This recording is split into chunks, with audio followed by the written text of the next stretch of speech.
कभी कभी किसी एक समस्या को सुलझाने के लिए लोग और सरकार कुछ ऐसे नॉन स्टैंडर्ड तरीके ढूंढ लेते हैं जिन्हें पहली नज़र में देखकर समझ पाना मुश्किल होता है कि आखिर में सरकार करना क्या चाहती है। ये तरीके कभी हमें फनी लगते हैं तो कभी बहुत ही अनोखे। आज के इस वीडियो में हम कुछ ऐसे अजीबोगरीब तरीकों की बात करने वाले हैं जिन्हें लोगों ने अपनी समस्या सुलझाने के लिए इस्तेमाल किया है और उसका क्या परिणाम निकला है वो आपको इस वीडियो में पता चलने वाला है। तो देर न करते हुए चलिए शुरू करते हैं। अपनी इस अजब गजब वीडियो की शुरुआत करते हैं एक गाय से जिसके पिछले हिस्से में 2 आंखें बनाई गई हैं। अगर आप सोच रहे हैं कि ये किसी बच्चे की करतूत है तो आपको बता दें कि ऐसा कुछ नहीं है, बल्कि ये काम एडवांस्ड अफ्रीकन फार्मर्स का है।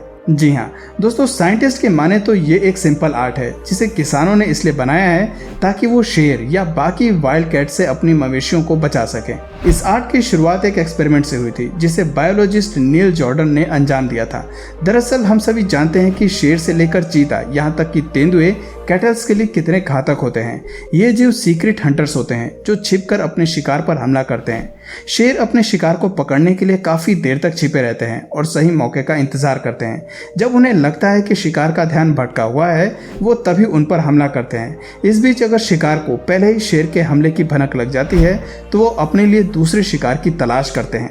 इसी फैक्ट से प्रेरित होकर नील जॉर्डन के दिमाग में ये आइडिया पनपा कि अगर वो काऊ के पीछे की साइड पर शेर की आंखें पेंट कर दें तो शायद वो कैटल को बचा सकते हैं। इसी विचार से उन्होंने झुंड में एक गाय के पीछे आंखें बनाई और उन्हें बिना पेंट वाली गाय के साथ मिक्स करके जंगल में चरने के लिए भेज दिया। उन्होंने अपने प्रयोग में पाया कि वाइल्ड कैट्स ने केवल उन्हीं गाय को अपना शिकार बनाया जिनके पीछे आंखें पेंट नहीं थीं, जबकि इसके विपरीत आंखों वाली गाय सही सलामत थी। ये प्रयोग हमें बताता है कि शेर अपने शिकार पर पीछे से वार करता है। ऐसे में अगर उन्हें लगता है कि शिकार की नजरें उसी पर हैं तो वो अपने प्रे को बदल देते हैं। बस इसी साइकोलॉजी का इस्तेमाल करके इस डिफेंस मैकेनिज्म को तैयार किया गया। आज सवाना क्षेत्र में ज्यादातर किसान इसी तरीके से अपने मवेशियों को शेर के हाथों मरने से बचाते हैं। मानना पड़ेगा कि ये डिफेंस मैकेनिज्म कमाल का है जिसे गरीब किसान भी अपना सकता है, क्योंकि पेंट का प्राइस बेहद कम है। इसे हर कोई अफोर्ड कर सकता है और अपनी मवेशियों को एक बड़े खतरे से सुरक्षित कर सकता है। चलिए अब चलते हैं हमारे अगले केस की ओर।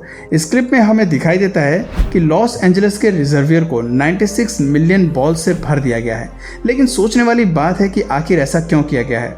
ये क्लिप साल 2015 की है जब कई मिलियन प्लास्टिक बॉल्स को रिजर्वियर में डाला गया था। अथॉरिटीज की माने तो ये एक इकोलॉजिकल एक्सपेरिमेंट का पार्ट था जो कि काफी हद तक सफल रहा था। इस प्रयोग के तहत सेब के आकार की बॉल को पानी में डाला गया ताकि सनलाइट को पानी के अंदर जाने से रोका जा सके। दरअसल वैज्ञानिकों ने पाया कि पानी में क्लोरीन ब्रोमाइड के सनलाइट से मिलने पर कार्सिनोजेंस फॉर्म हो रहा था जो पानी को खराब कर रहा था।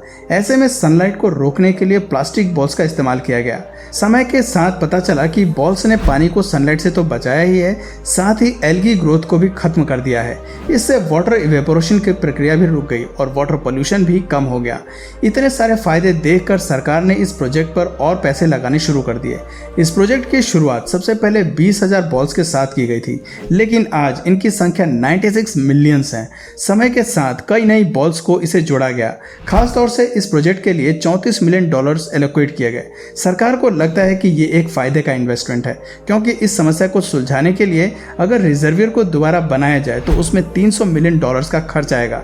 इसके अलावा एक्सपर्ट्स का मानना है कि ये तरीका रिजर्वियर के पानी को इवेपोरेट होने से बचा सकता है। Why did China create 1 lakh duck army? Army members को मार्च पास्ट करते हुए तो आपने कई बार देखा होगा, लेकिन डक आर्मी के बारे में आपका क्या ख्याल है? इस क्लिप को देखकर आप समझ सकते हैं कि हम किस बारे में बात कर रहे हैं। एक्चुअली बतख की एक फौज को चाइना ने बनाया है और इस डक को खास तौर से ब्रीड की गई है।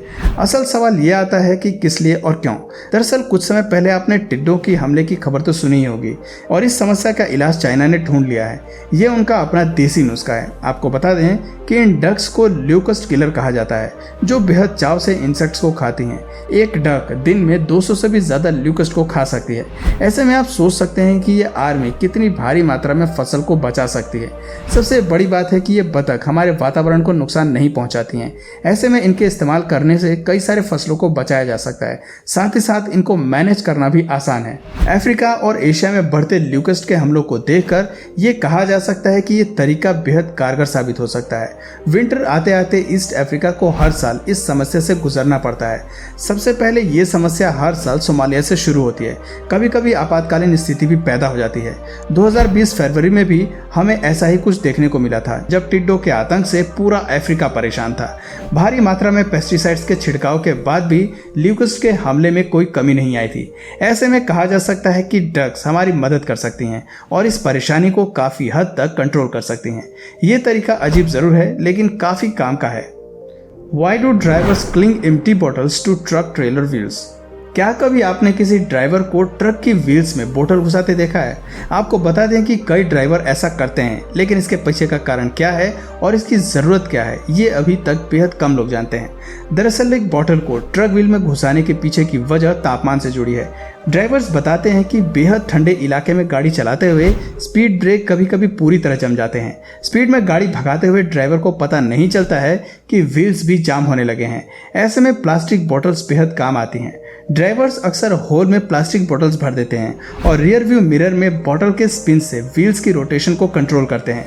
वो देख पाते हैं कि व्हील ढंग से काम कर रही है या नहीं। अगर कोई दिक्कत आती है तो इससे पता चल जाता है। सुनने में ये तरीका काफ़ी देसी जुगाड़ लगता है, लेकिन इसी के चलते काफ़ी रोड एक्सीडेंट होने से बच जाते हैं और इसीलिए अक्सर ड्राइवर इस मेथड को चुनते हैं। Why do Australians swim in nylon tights? दोस्तों, लोगों को बीच पर स्विम सूट या फिर बिकनी पहनकर सनबाथ का मजा लेते हुए तो आपने कई बार देखा होगा, लेकिन क्या आपने नोटिस किया है कि ऑस्ट्रेलियंस बीच पर स्विम करते हुए ज़्यादातर नायलॉन टाइट्स का ही इस्तेमाल क्यों करते हैं? वो बाकियों की तरह नॉर्मल स्विम सूट कम ही पहनते हैं। अगर यकीन नहीं आता तो इन तस्वीरों को देखिए, जहाँ सी बीच पर लोग नायलॉन टाइट्स पहनकर खड़े हैं। खैर, हमारे लिए ये ड्रेस काफ़ी अनोखी हो सकती है, लेकिन ऑस्ट्रेलिया के कई रीजन में ये एक आम नायलॉन टाइट सूट है। ये सूट केवल आपके पैर ही नहीं बल्कि पूरे शरीर को कवर करता है। अगर आप सोच रहे हैं कि इन्हें पहनने की ज़रूरत क्या है और ऑस्ट्रेलियंस इन्हें क्यों पहनते हैं, तो दोस्तों आपको बता दें कि इसके पीछे की वजह की शुरुआत 1950 से होती है, जब लोग यहाँ बिना सूट के आम बिकनी पहनकर सन बाथ का मजा लेते थे। कई टूरिस्ट दूर दूर से क्वीनलैंड के बीच पर आते थे। टूरिस्ट के लिए ये जगह एक पॉपुलर स्पॉट बनता जा रहा था। फैमिली से लेकर कपल्स तक हर कोई बीच पर आने लगता था, लेकिन अचानक ही वहाँ लोगों की मौत होने लगी। समुद्र में स्विमिंग या सर्फिंग के लिए गए लोगों को पानी में ही हार्ट अटैक आने लगा। कई लोग इन घटनाओं से जख्मी हुए तो कई लोगों ने अपनी जान गंवा दी। जब हर दिन अटैक बढ़ने लगे तो पुलिस और बायोलॉजिस्ट ने सर्च अभियान चलाया। शुरुआती दौर में समुद्र में कोई जानवर नहीं पाया गया, लेकिन गहराई से ढूंढने में उन्हें बीच पर बायो मटेरियल मिला जो इस घटना के लिए जिम्मेदार था। कई महीनों तक चले रिसर्च में जब बायो मटेरियल को ऑब्जर्व किया गया तो एक ऐसा अननोन और इनविजिबल किलर सामने आया जिसके बारे में किसी को कोई जानकारी नहीं थी। दरअसल पानी में एक ट्रांसपेरेंट जेलीफिश थी जो लोगों को नुकसान पहुंचा रही थी। इस फिश को केवल अल्ट्रा वायलेट रेस से ही देखा जा सकता था। इसे नॉर्मल आंखों से देख पाना संभव नहीं था। एक्सपर्ट्स का मानना था कि ये छोटी ट्रांसपेरेंट जेलीफिश बच्चे और बूढ़ों के लिए बेहद खतरनाक है। ऐसे में इस समस्या का समाधान ढूंढने के लिए कई रिसर्च की गई और एक्सपर्ट्स ने पाया कि जेलीफिश तभी शरीर को नुकसान पहुंचाती है जब वो लिविंग सेल्स के कांटेक्ट में आती है। ऐसे में एक टाइट बॉडी सूट पहनकर इस मुसीबत से बचा जा सकता था। इसी के बाद से धीरे धीरे लोगों ने नायलॉन टाइट सूट्स को पहनना शुरू कर दिया। कई एक्सपेंसिव सूट भी मार्केट में आए, साथ ही चीप क्वालिटी के प्रोडक्ट भी मार्केट में आने लगे। तब से लेकर आज तक ऑस्ट्रेलियंस बीच पर इन्हीं सूटों को पहना जाता है ताकि ऐसे इनविजिबल क्रिएचर से बचा जा सके। दोस्तों, ये सभी नया तरीके सुनने में जितने अजीब हैं उतने ही कारगर रहे हैं। इनके बारे में जानकर भले ही ये काफ़ी फिजूल लगते हैं, लेकिन सभी एक्सपेरिमेंट अपने लेवल पर काफ़ी सक्सेसफुल रहे हैं। तो दोस्तों, आपकी नज़र में सबसे सक्सेसफुल एक्सपेरिमेंट इनमें से कौन सा था, कमेंट करके ज़रूर बताइए। और अगर आपको इस वीडियो से कुछ नया जानने या सीखने को मिला या फिर इंटरेस्टिंग लगा तो प्लीज़ इस वीडियो को एक लाइक करके अपने फ्रेंड्स और फैमिली में से ज़रूर शेयर करें। और यदि आप इस चैनल पर नए हैं तो प्लीज़ इस चैनल को सब्सक्राइब करके बेल नोटिफिकेशन आइकन को ऑन कर लीजिए ताकि हमारे आने वाले वीडियोस आप मिस ना करें। मिलते हैं फिर किसी वीडियो में नए टॉपिक के साथ, तब तक के लिए नमस्कार।